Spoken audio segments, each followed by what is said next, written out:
the Melody team. जिस तरह से सोशल मीडिया पर मेलोडी हैशटैग ट्रेंड कर रहा था, उसका अंदाजा शायद इन्हें भी था और तभी इन्होंने एक बड़े ही अलग अंदाज में लोगों का अभिवादन किया। मेलोडी सेल्फी फेमस है, ये हमें भी देखने मिली है। इस प्रकार से एक सेल्फी भी मेलोनी जी ने मोदी जी के साथ लिया है। अगर आप प्राइम मिनिस्टर मोदी से अगर ये मेलोनी जो इटालियन हो, बड़ी फैन है उनकी, चीयर लीडर है, अगर वो प्राइम मिनिस्टर मोदी को कंसल्ट करती ना कि what should be the global agenda, तो definitely Ukraine would not have been number 1। Narendra Modi को बताया ये जा रहा है, कहा ये जा रहा है कि ग्लोबल साउथ के लीडर के तौर पे वो इनवाइट कर रहे हैं, क्योंकि उनको पता है कि ये यूरोपियंस एंड अमेरिकन अब अफ्रीका में उस तरह इन्वेस्टमेंट नहीं कर रहे, तो इंडिया का जो डिप्लोमेटिक एंड पॉलिटिकल कैपिटल है उससे फायदा उठाया जाए। अब देखें, जो मर्जी कहें, मैं जो इंडिया बहुत सारे मामलात में बहुत आगे है, बहुत ज्यादा। आप हजार इख्तलाफ करें, उनका एक ज़हन है, वो मतलब आप इख्तलाफ करते रहें, बुरा भला कहते रहें, उनका एक ज़हन है कि हम हिंदुत्व रियासत चाहते हैं। भाई यहाँ पे इंडिया G7 का परमानेंट मेंबर नहीं है, लेकिन G7 में मेंबर ही नहीं है। हाँ जी, तकरीबन 11 बार इंडिया को इनवाइट किया गया। तकरीबन कह रहा हूँ, गलत हो तो मेरी ऑडियंस बता सकती है। It is top 7 economies which are democracies. तो G7 को इट इज टाइम कि वो अब G8 बन जाए with India, because India is also a democracy and also the 5th biggest economy in the world. Modi ji से ये रिक्वेस्ट तो की जाएगी कि आप ही हैं इस समय जो पुतिन से भी बात कर सकते हो, जिसको हम पे भी भरोसा है। आप ही एक you are the only common factor between Russia and the G7। Narendra Modi को बताया ये जा रहा है, कहा ये जा रहा है कि ग्लोबल साउथ के लीडर के तौर पे वो इनवाइट कर रहे हैं। इस वीडियो में साफ दिख रहा कि पीएम मोदी को देखते ही किस तरह से खुशी से झूम उठे पोप फ्रांसिस। बहुत से आए वजीर आजम इंडिया के बीच में, कोई मोदी जैसी क्लास कोई आई इंडिया के बीच में, जिसमें प्राइम मिनिस्टर मोदी जी भी गए हैं। वैसे भारत जो है G7 का हिस्सा नहीं है, लेकिन फिर भी उनको इनवाइट किया जाता है। वायरल हो चुकी है सारा कुछ ही मसला। आपको फिर G7 क्यों बुलाया? Do you deserve to come to G7? मैं चाहता हूं कि पाकिस्तान में मोदी जी जैसी कोई क्लास आए, कोई ऐसा दिमाग हो, कोई ऐसी पॉलिसीज यूज करने वाला हो जो हमारे पाकिस्तान का भी जो है ना नक्शा चेंज कर दे। क्योंकि इनके पास भारत के अलावा ताइवान और चाइना का हाल ही कोई मौजूद नहीं। they cannot abandon India regardless।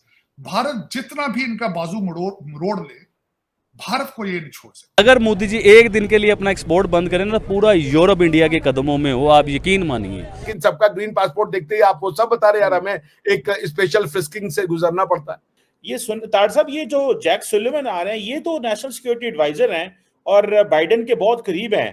तार साहब, क्या है ऐसा आप समझते हैं कि जो वो इंडिया को देना चाहते हैं? कोई कह रहा है क्रिटिकल टेक्नोलॉजीज की बात हो रही है, कोई ये कह रहा है कि इंडिया से फेवर्स लेना चाहते हैं। चाइना को काउंटर करने के लिए they don't have any choice. Hello friends, welcome to our channel. जैसा कि आपने वीडियो में देखा, पूरे G7 में मेलोडी मतलब मेलोनी और मोदी जी की जोड़ी आकर्षण का केंद्र बनी हुई है। मेलोनी ने मोदी जी के साथ एक रील बनाई जिसमें वो सभी फ्रेंड्स को मेलोडी की तरफ से हेलो बोल रही हैं, जो कि पूरी दुनिया में वायरल हो रही है। मोदी जी भी रील में मेलोनी के साथ को एंजॉय करते हुए देखे जा सकते हैं। वहीं मोदी जी ने पॉप से भी मुलाकात की और पॉप ने उन्हें देखते ही अपने गले लगा लिया। जाहिर है ये सब मोदी जी की प्रसिद्धि का असर है। ये सब देख पाकिस्तानियों को बहुत जलन हो रही है और उनका रोना धोना जारी है। आपका इस पर क्या विचार है? आप हमें वीडियो पर कमेंट्स करके बता सकते हैं। वीडियो को लाइक करें, चैनल सब्सक्राइब करें और बेल आइकन प्रेस करना मत भूलिएगा। चलिए वीडियो में आगे चलते हैं।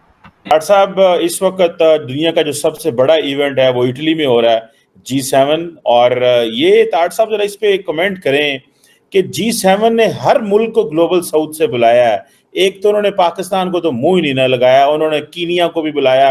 शायद हम उन मुल्कों को कुछ समझते ना हो डॉक्टर साहब, उन्होंने उनको भी बुला लिया एज ए ऑब्जर्वर। शायद हम चाइना ब्लॉक में चले गए हैं इस वजह से ताड़ साहब। और दूसरा बताएं कि नरेंद्र मोदी को बताया ये जा रहा है, कहा ये जा रहा है कि ग्लोबल साउथ के लीडर के तौर पे वो इनवाइट कर रहे हैं, क्योंकि उनको पता है कि ये यूरोपियंस एंड अमेरिकन अब अफ्रीका में उस तरह इन्वेस्टमेंट नहीं कर रहे, तो इंडिया का जो डिप्लोमेटिक एंड पॉलिटिकल कैपिटल है उससे फायदा उठाया जाए।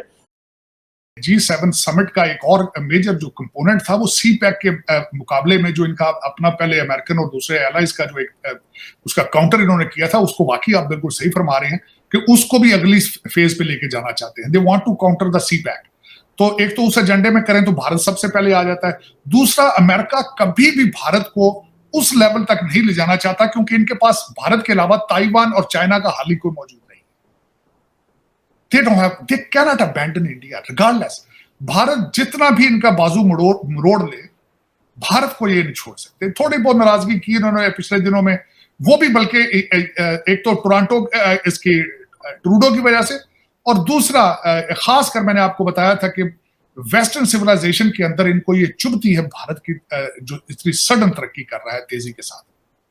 यहाँ पे ग्रुप ऐसे मौजूद हैं कंट्रीज के अंदर जिनको ये, और यहाँ पे ये खुद अमेरिका के अंदर भी होपलेस फील कर रहे हैं ऑलरेडी। इस वक्त 50 से ज्यादा बड़ी कॉर्पोरेशंस के सीईओ जो है भारतीय। So this is they are ultimately, Cheema साहब आप खुद सोचें क्या सोचते होंगे। तो वो उसके फिर कभी इनका दिल करता है कि हम गुस्सा करें वो, लेकिन इनके पास ताइवान और चाइना को काउंटर करने के लिए they don't have any choice, कोई चॉइस नहीं है। अफसोस के साथ ही मैं कहूंगा, इनके पास कोई चॉइस होता तो ये कभी इतना ना करते, जैक सुलिवान आज भारत ना जाता, या फिर ये इतना बर्दाश्त ना करते। लेकिन इनके पास कोई चॉइस नहीं, और इन्होंने भारत के साथ करना ही करना है, चाहे जितना मर्जी भारत जो मर्जी। देखें सबसे बड़ी बात है किस तरह बर्दाश्त किया है इन्होंने जो भारत ने रशिया से खुल के तेल लिया, जो जिस तरीके से यहाँ जयशंकर साहब ने फौरन दौरा किया जब इन्होंने यहाँ पे खालिस्तानियों का काम किया था, वो मॉस्को गए थे, लेकिन चुप कर जाते हैं। उसकी वजह यह है कि इनके पास चॉइस नहीं, दे डोंट हैव एनी चॉइस। तो वो भारत के साथ रिलेशनशिप बेहतर होंगे, बल्कि आगे रिपब्लिकन आएंगे तो हालात मजीद बेहतर हो जाएंगे। तो the West in order to have global agenda को कंट्रोल करने वो एक ऐसा इंस्टीट्यूशंस खोलिए जैसा कि कम मुल्क हो ताकि डिसीजंस ले सके, जैसा कि G20 है। They are the top 20 economies but they control 80% of the global GDP। तो वहां पे जो डिसीजंस लेते जो नहीं है उनको मजबूरन दे हैव टू फॉलो। तो G7 was also like this, it was just a western club जो जब ये शुरू हुआ 80s 90s में control more of the global economy than it does now. तो फ्रेंड्स, आपको हमारा ये वीडियो कैसा लगा आप हमें कमेंट्स करके बता सकते हैं। वीडियो को लाइक करें, चैनल को सब्सक्राइब करें और बेल आइकन की घंटी बजाना मत भूलिएगा। Thank you.